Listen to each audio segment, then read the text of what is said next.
Composers with a lot of burden, as they were led by the Lord, they have composed these wonderful songs for us. మనం పాడే పాటలు ఈ రాసినటువంటి వాళ్ళు ఎంతో భారంతోటి ప్రభు నడిపించిన దాన్ని బట్టి రాశారు. But Bakshi never said, let us sing first verse and the last verse.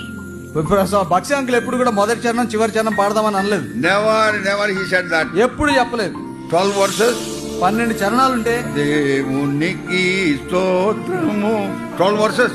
12 చరణాలు దాంట్లో. And he will announce. చెప్పేవాడు. 12 verses we all used to sing. 12 చరణాలు పాడేవాడు. Another song 10 verses. ఇంకొన్ని పాటల్లో 10 చరణాలు. 8 verses. కొన్ని పాటల్లో 8 చరణాలు. Never he said first verse and the last verse. మొదటి చరణం చివరి చరణం ఎప్పుడు చెప్పలేదు ఆయన.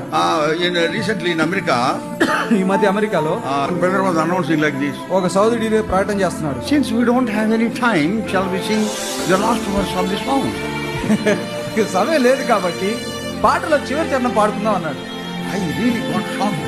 అకస్మాత్తుగా నాకు ఆశ్చర్యం. Afterwards, when I went to pulpit to preach, pulpit దగ్గరికి వెళ్ళిన తర్వాత భోజనం I said like this. నేను అన్నాను, After the meeting is over, కూడికి అయిపోయిన తర్వాత you got 4 or 5 hours, you gossip and gossip. 4-5 గంటలు గప్పాలు కొడుతూ ఉంటారు.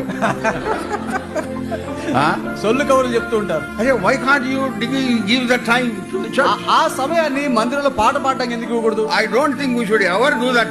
అది ఎప్పుడు చేయకూడదు. మనం Sing the whole song. పాట అంతా పాడాలి. If you think in your mind there is no time, I don't think you should think at all about that. ఆ టైం లేదనుకుంటే దానికి పాట గురించి As you come here, we should spend the whole time.